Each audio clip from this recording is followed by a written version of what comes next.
All right, hi, welcome.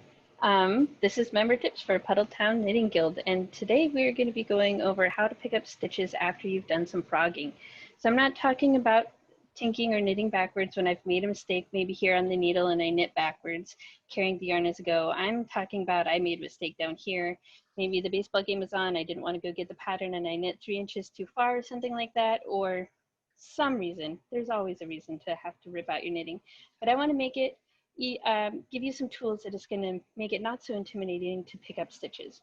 So there are a couple different ways that you can do picking up stitches to make your life easier. One of them is to place a lifeline. So you can see I have one right here.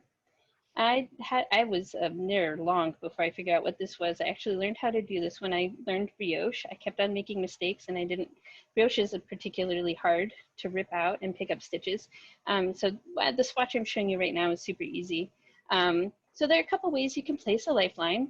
One of them is just with a tapestry needle. So you get your yarn. This is contrast waste yarn. I like to use cotton, melanized cotton. Gonna do it tapestry. Oh, that's not that side. Looking through the camera. All right, so you go to wherever your mistake is, and then using the tapestry needle with all the stitches still on the needle, you go through and you pick up all the stitches. This is not a bad way to do things. It helps a lot if it's a pretty easy stockinette stitch.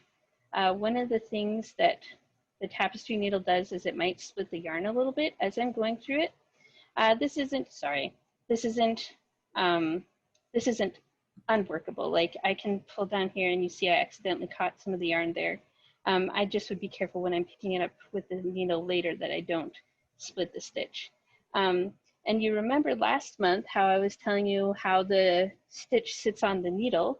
It comes up and important here because I'm going to pick up that right leg of the needle so that when I put these on my needle again, they're oriented in the right way.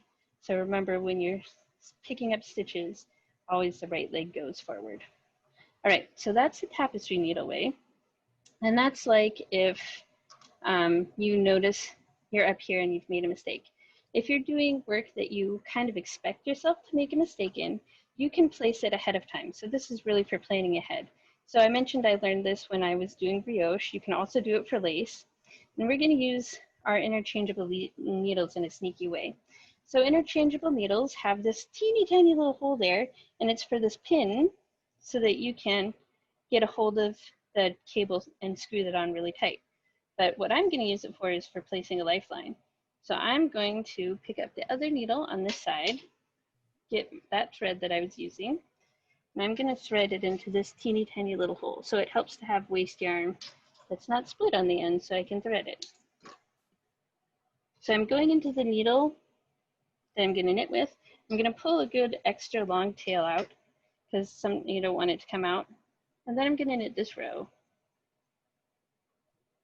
And as I knit the row, that cable needle hole is going to pull the lifeline through the stitches.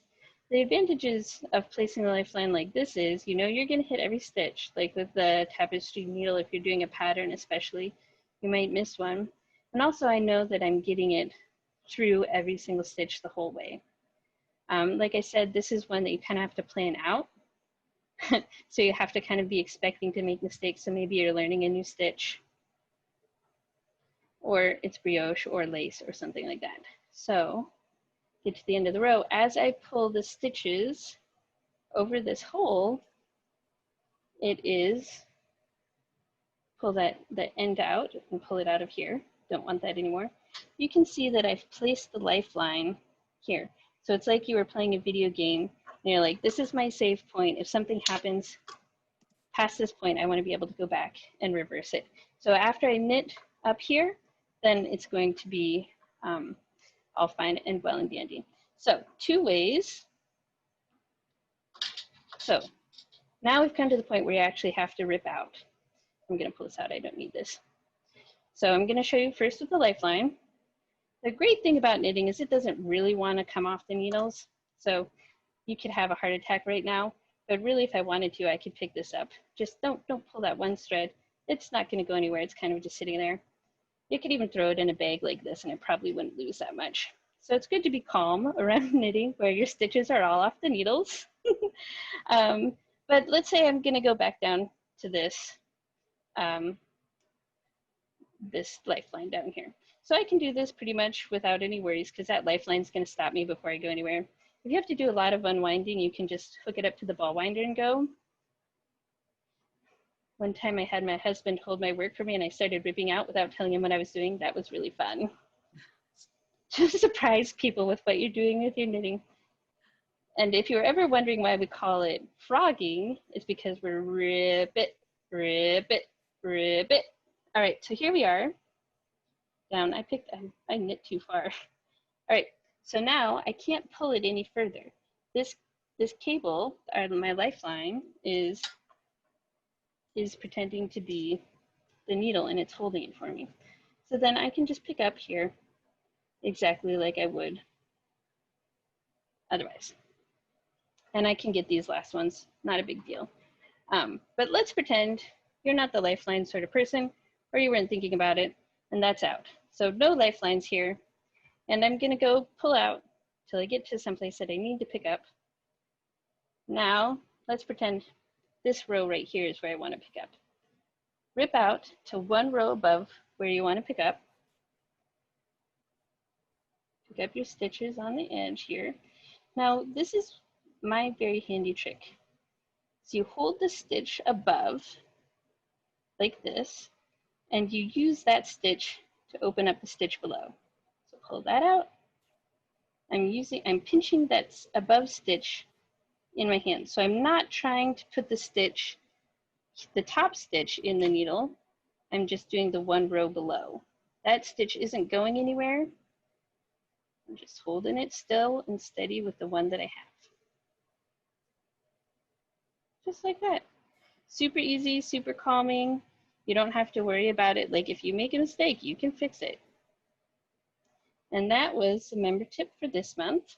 Next month, we're going to talk about cables. So if you have anything, maybe the way that you do a chart, maybe the way that you twist your cables. So email the guild if you have anything you would like to share, or you can chat in this. If you have something you want me to get a hold of, you can chat in the meeting before the meeting is over, and I'll be sure to catch it.